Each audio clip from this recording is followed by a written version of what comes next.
This show is intended for mature audiences. It contains adult themes and references to emotional and physical abuse. Please listen with care. A Dear Media original podcast. Session 7. Cathy.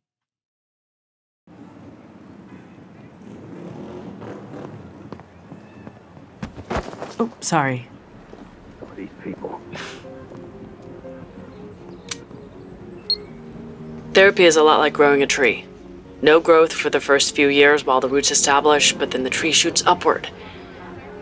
And I just pulled Madeline's tree right out of the ground. I don't know how I could have made such a rookie mistake. Am I really that rusty? God. I pushed her therapy along too fast. I overinterpreted, showing off what I knew. And because of that, her memories of being called a monster instantly resurfaced. Her obsessive thought patterns took control. After this circuit, let's hit some 5-minute intervals. That's the nature of obsessions, after all. They are defense mechanisms that protect patients from looking at what really terrifies them. Madeline is terrified of loving and being loved. Love meant abandonment, disappointment, and betrayal for her. I made a mistake. I presented her love of Anton as a good thing when really it was her worst nightmare. Facing her feelings absolutely terrified her. Okay, I got coffee and booze. Which one does this call for? Coffee. Thank you, Jess. And I need you to put on your peer supervision hat for a few minutes if you have the bandwidth. Always. And then after that, maybe I'll take a drink. I am waiting with breath that is baited to peer supervised away. Okay. It's like I see myself making mistakes, but for some reason I can't stop. Like how could I have screwed up this much? I told you, you should have been in your own office. It really makes a difference. It keeps the doctor-patient boundaries clear. You may be right. I've always known I had impulse control issues. And being in my own office in Toronto did help me don my therapist's full metal jacket. I used to call the chair in my office my detached chair. I could always feel the difference whenever I sat down. In her office, she's behind the desk and like I'm on the couch, like a patient. Even a video chat would have been preferable. There really is an energetic power difference at play here, just based on the geography of your sessions. I keep wanting to call. Cathy, I don't think you... No, I know. That would be self-serving. It's not the best thing for my patient. Well, that's one impulse you haven't acted on. Yeah, I should get a standing ovation for that one. Sometimes we have to let them go. You can't force someone to participate in therapy against their consent, even when they're legally required to show up. You know that never works. I realize now I was upset for personal reasons. Michael and I have been having a hard time. Oh, I'm sorry. Yeah, these constant trips to New York it's been a major strain on our relationship. Another reason my patient should have come to me. Exactly. But I've had hard personal times before and still been able to keep things together professionally, you know? There must be something else going on. Did anything happen in session that triggered an emotional response in you?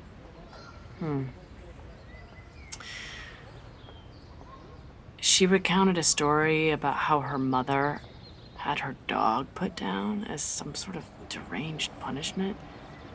Yeah, maybe that impacted me more than I realized.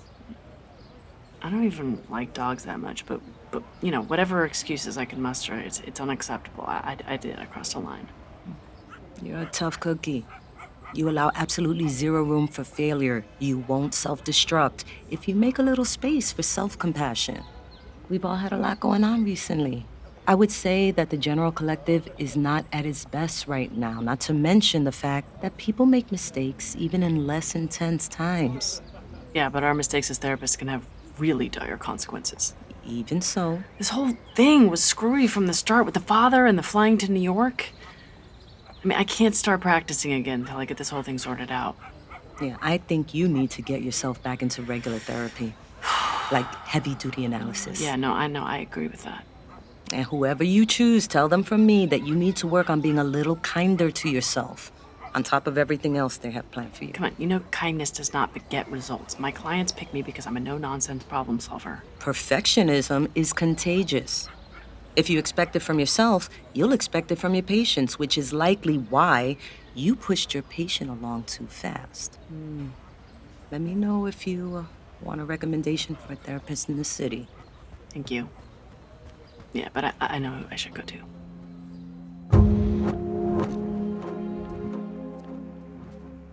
It seems this case was doomed from the start. You told this man Duncan you did not do marriage counseling. You said to come alone, but he brought his girlfriend. Then you conceded seeing them both.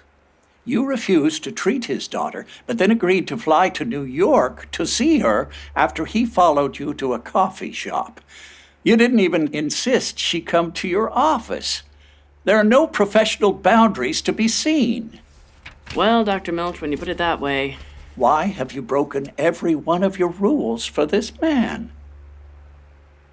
I don't know. I've acted in ways that just don't make sense.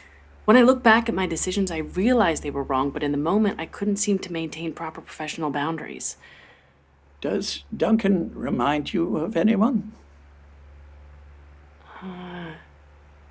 Duncan looks a bit like my father. Speaks with that same American brashness. He's a charming businessman, just like my dad.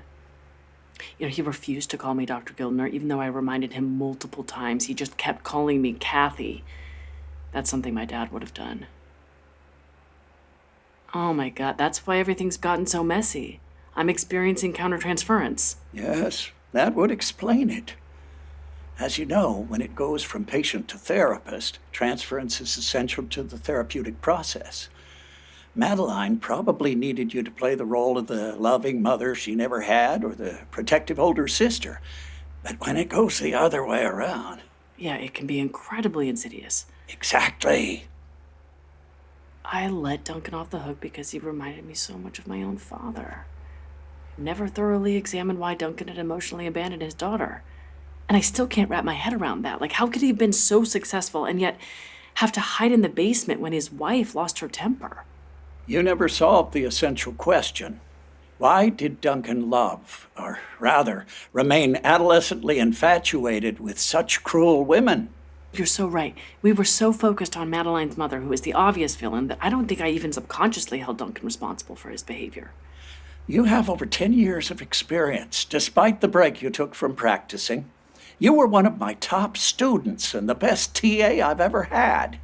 For you to experience such a heightened countertransference signals to me there is trauma, or at least some level of disturbance in your relationship with your father. Okay, don't get so Freudian with me. Me and my father had a wonderful relationship. You just admitted Duncan reminds you of your father. I believe there are more similarities than the ones you just described. Yeah, no, there are similarities, but Dad never emotionally abandoned us. When I supervised you on your first case at NYU, I remember you saying you felt alone with a huge amount of responsibility. There were times you felt embarrassed by your father's actions. The drive-thru. Dad? Dad, you're gonna get this! Yeah, he drove into a restaurant. Missed the drive-thru. Do you remember what you felt being in the car with him? I mean, I was terrified, obviously, but we didn't know he'd begun to lose his faculties. And he never would have gotten behind the wheel if he... How else did his condition impact you and your family? The investments, but he wasn't well. I mean, he basically lost all our money. Bad investments, business schemes. Even I knew they were scams, and I was a kid. And we really struggled for a while. You worked your way through school. 2 jobs plus school. This is also my mother wouldn't have to worry about paying off his debts, but, I would have worked 5 jobs if it would have brought him back. You were incredibly young to have such immense responsibility. He abandoned your family, leaving you with a mother who couldn't cope. Mom? Oh, Kat, I didn't know you were up here. Just give me a moment. He didn't abandon us. He had a brain tumor and he died. You know the facts don't matter to the subconscious. It only deals with feelings. And death feels like abandonment. While Madeline's parents abandoned her by going to Russia, your father abandoned you at the same age through death. Oh, it's true. Duncan represented my father when he was successful and on top of the world before the inoperable brain tumor. Both Madeline and I were basically raised by our fathers. Duncan showered you with compliments and promises, making you feel like the adored daughter of a loving, successful father. It makes sense you'd want to freeze time and linger in his affection. Well, clearly I should have come to you sooner. I have work to do. You need to fully mourn the loss of your father, so you can work on forgiving him for abandoning you. If I go back to my practice, I refuse to be this complacent again. Do you feel you're ready to come back to work? I really miss it. Huh. Those are two good things that came out of this unfortunate situation. I never liked the idea of the therapeutic world without you, Dr. Gildner. I don't want you to leave. Vienna, you know you're welcome to call me anytime. I need to know where Malachi decides for college, you know. You can't leave me in suspense. He's obsessed with going to NYU because of you. I hope he gets in. He's such a smart kid. I hope he doesn't. Have you seen their tuition? I have to sell a kidney. Or ask for a raise. I'd rather sell the kidney. How is she?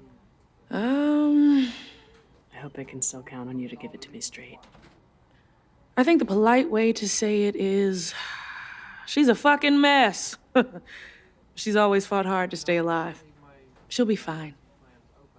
She's in her office, but didn't want to come down. Dr. Gildner? I had to catch you, Dr. Gildner. I bring you St. Christopher Estelle. Medal for safety travel. Thank you, Estelle. We'll all be crying soon enough since you've abandoned us, Dr. Gildner. We're doomed. No, I think you'll be just fine, Emery. Easy for you to say. Well, I, for one, am not going down with the ship. I'm taking interviews. I'm sure you'll be very happy wherever you end up, Lee. Hello, Dr. Gildner. I'm sorry, is that Anton? Yep. Seeing him every morning is not the worst part of my day. Also, you're not crazy. Oh, sorry, you don't like that word. But yeah, we all know she's low-key in love with him. Uh-huh. All I can say is, I'm impressed. No more than she deserves. Truly. Wow. Okay, well, I guess this is it. Safe travels.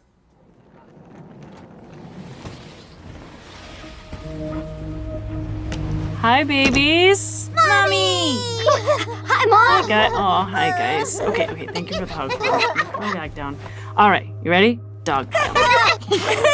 Mommy, you have to come see. Dad got us a fish. Yeah, he's Oh. purple. He's so cool. His name's Scorpion. Wow, I love that. A fish named Scorpion. That is so cool. Do you know where's Dad? Kitchen. Okay, I'll come see Scorpion after dinner. I just want to say hi to Dad.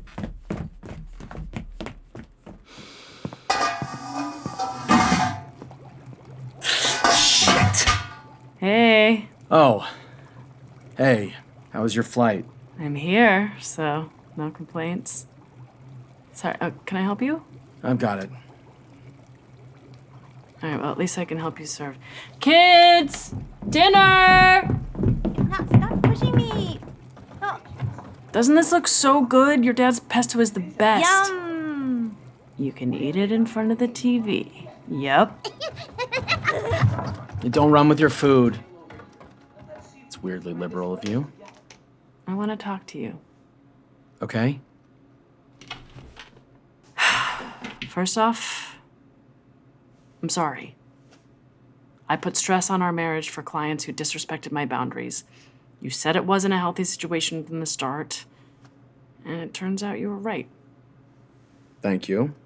Even though this wasn't a good situation, and I need to do some serious self-work so I don't veer into such an unprofessional realm again, it reminded me how much I miss my practice. You're saying you want to go back to work? Yeah, I miss being able to pursue my passion. I miss helping people. It's what I'm really good at. And honestly, I missed having a little alone time now and then. Oh, you don't think you've had enough alone time? Well, yes, recently I've had more than you, but, I think we swung from one extreme to the other. After doing most of the childcare, and, we both know I kind of suck at it, I felt like I had to dump all the responsibility on you. But I don't want either of us to get lost in parenthood, Well, I appreciate you admitting it. I did feel pretty dumped on. Yeah, I'm sorry. Thank you. But it turns out I actually liked spending more time with the boys. I can see you really came into your own, because I'm told we have a fish now. Yeah, well, it doesn't have fur or feathers, so it doesn't really break your no pets rule. Uh-huh, yeah. Well, when that thing dies, you're the one flushing it down the toilet and telling the kids that it wanted to go live with Dory. All right, deal. So when's your next session? Well, things actually ended pretty unpleasantly with my client, and I won't be seeing her anymore. But the sessions ran their course. Yeah, it was like once I realized that I could now recognize a Ming Dynasty vase, I knew it was time for me to go. I'm sorry it didn't go as you hoped. The silver lining is I can promise you no more New York trips. Let's strategize how you can go back to work full-time. I love you. I love you too.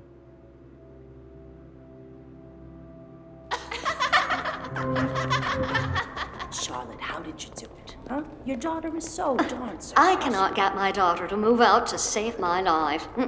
I thought the whole generation had just gone Charlotte, soft. you just have to come on Alive with me and tell everyone your What a secret. gift that would be for her audience. Ladies, please. Honestly, I was just lucky. Oh, yeah, sure.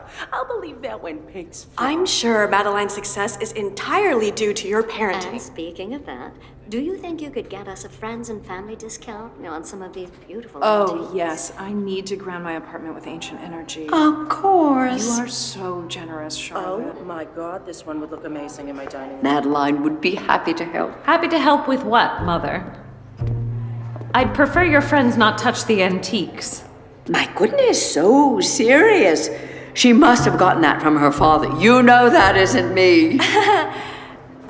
We are getting ready to ship those items. My employees spent hours packing them properly. Madeline, stop being such a stick in the mud. And who's this handsome man? Madeline, my darling, I believe you've forgotten your manners. Aren't you going to introduce us? I'm Anton. It's nice to finally meet you, Mrs. Arlington. Oh, no. Mrs. Arlington is my mother-in-law. Please, call me Charlotte. I'd really prefer to... And do my eyes deceive me, or do you look like the kind of man who knows how to tango? Mother, I think it is time for you and your friends to leave. Oh, I don't understand why you're so vexed. It's a beautiful day. The birds are chirping, the sun is shining. Why can't you act like the precious baby I know you are? I do hope that shrink of yours is helping you address these rage issues. You're right, Mother. I'm sorry. I'm working hard to improve and be the daughter that you deserve. Yeah, we're off to lunch at the Ritz anyway.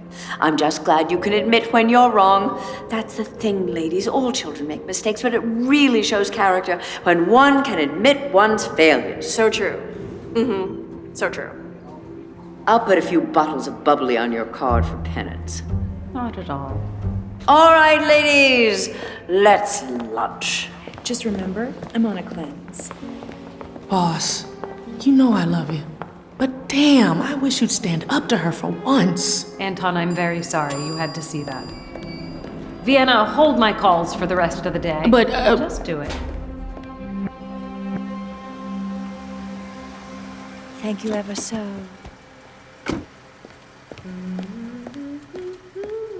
Good evening, Martin. A moment, Mrs. Arlington. Oh, sure, I told a handsome young man like you to call me Charlotte. Now, if you'll excuse me. Miss Arlington informed me that you will be moving out today. What? To your new townhome. in Florida.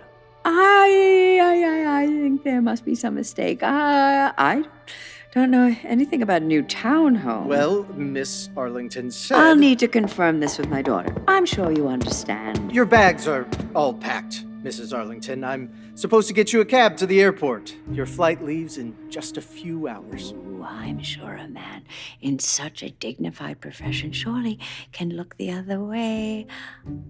I've always liked you, you know. I'm very happily married. Oh, well, congratulations to Mrs. Martin. She's lucky to have a man like you. It's hard supporting a family these days. Everything's so expensive. Maybe this would help. You can just let me into my daughter's apartment and we don't have to say another word about it. Well, I'm afraid that my job is worth a little more than $40, Mrs. Arlington. Well, if it's your job you're worried about, I'll have to inform the condo board that you've been stealing packages. Mrs. Arlington! I refuse to be treated this way. I demand to speak to my daughter. When she hears about this, you'll be in trouble. Now, we don't need to get security involved. Go ahead, call security. What are you going to do? Hustle me out? Well, there's really no use. Your daughter has already changed the locks. Hey, can you guys grab her, please? I don't want her disturbing the residents upstairs. Ooh, get away from me. You have any idea who I am? I can make one call and it'll be your last day working on Fifth Avenue. Let's not turn this into a big thing. No, I can't let you in that elevator. Let's go outside so mine can call you a cab. Unhand me! This is a vintage Dior coat, you fucking heathens! This bitch just bit me! No. Go! Lady? Martin, get the door! No, don't you dare! Don't you try to bite me! What on earth is going on? I'm so sorry, Mrs. Lai. We're dealing with a bit of an incident here. I have to keep the doors locked, but I can escort you through the delivery entrance if you'd like. You better let me in, you motherfucking pieces of shit! You have any idea who I am? Oh my god, who is that woman? Once you calm down, I'll call you a cab. Calm down! You'll need to calm down when I'm done with you. You go straight to fucking hell! We are so lucky to have you, Martin. To think a crazy woman like that could have just walked in.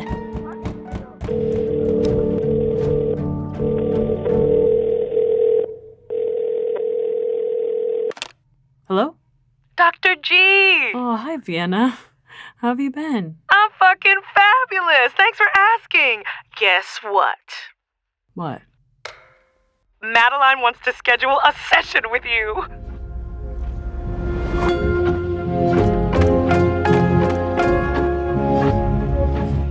Good Morning Monster is a Dear Media production, produced with Wolf at the Door, based on Catherine Gildner's literary work, Good Morning Monster. Starring Britt Lauer as Cathy, Aya Cash as Madeline, Dan Stevens as Duncan, and Judith Light as Charlotte. This episode also features Amber Iman, Liza Colon-Zayas, Carolina Hoyos, Cheryl Texera, Daniel Abelis, Debbie Derryberry, Elaine Wang, Jack Baca, Jenny Kwan, John O. Wilson, Mateo D'Amato, Molly Schreiber, Nana Visitor, Pun Bandu, Richard Tatum, Richard Cancino, Robin Reed, Time Winters, and Zeke Alton.